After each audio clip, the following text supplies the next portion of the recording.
पहला कुरिन्थियों 11। तुम मेरी सी चाल चलो जैसा मैं मसीह की सी चाल चलता हूँ।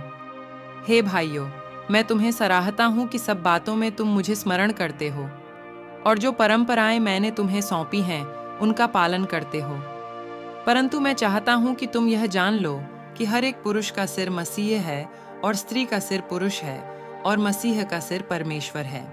जो पुरुष सिर ढांके हुए प्रार्थना या भविष्यवाणी करता है वह अपने सिर का अपमान करता है, परंतु जो स्त्री उघाड़े सिर प्रार्थना या भविष्यवाणी करती है वह अपने सिर का अपमान करती है, क्योंकि वह मुंडी होने के बराबर है।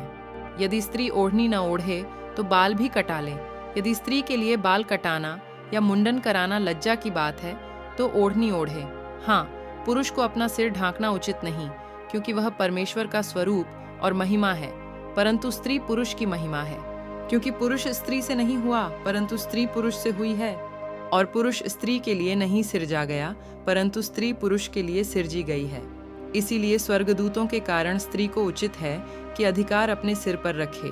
तो भी प्रभु में न तो स्त्री बिना पुरुष और न पुरुष बिना स्त्री के है, क्योंकि जैसे स्त्री पुरुष से है वैसे ही पुरुष स्त्री के द्वारा है, परंतु सब वस्तुएं परमेश्वर से हैं। तुम आप ही विचार करो, क्या स्त्री को उघाड़े सिर परमेश्वर से प्रार्थना करना शोभा देता है? क्या स्वाभाविक रीति से भी तुम नहीं जानते कि यदि पुरुष लंबे बाल रखे तो उसके लिए अपमान है, परंतु यदि स्त्री लंबे बाल रखे तो उसके लिए शोभा है, क्योंकि बाल उसको ओढ़ने के लिए दिए गए हैं।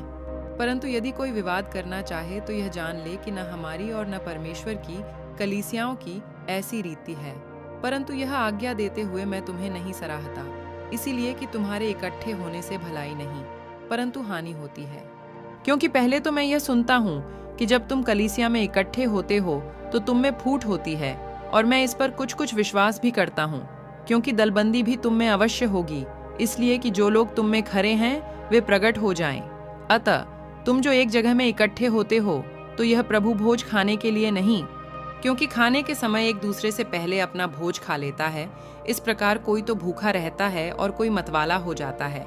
क्या खाने पीने के लिए तुम्हारे घर नहीं, या परमेश्वर की कलीसिया को तुच्छ जानते हो और जिनके पास नहीं है उन्हें लज्जित करते हो? मैं तुमसे क्या कहूँ? क्या इस बात में तुम्हारी प्रशंसा करूँ?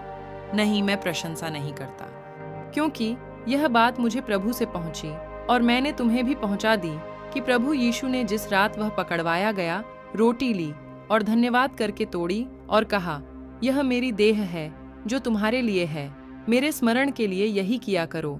इसी रीति से उसने ब्यारी के पीछे कटोरा भी लिया और कहा, यह कटोरा मेरे लहू में नई वाचा है, जब कभी पियो तो मेरे स्मरण के लिए यही किया करो।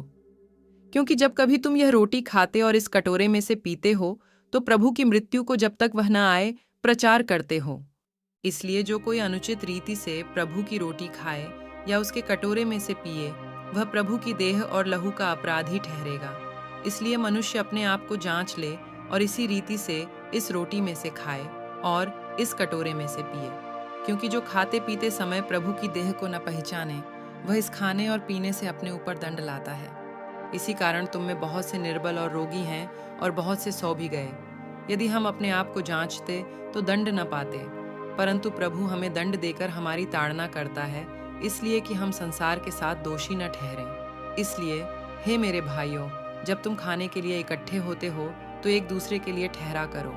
यदि कोई भूखा हो तो अपने घर में खा ले, जिससे तुम्हारा इकट्ठा होना दंड का कारण न हो। शेष बातों को मैं आकर ठीक करूंगा। हम आशा करते हैं कि आप सभी परमेश्वर के वचनों से आशीषित हो रहे हैं। इस बाइबल रीडिंग सीरीज से जुड़े रहने के लिए इस चैनल मसीह प्रेम सभा को सब्सक्राइब करिए। परमेश्वर आपको और आपके परिवार को बहुत आशीष दें। आमीन।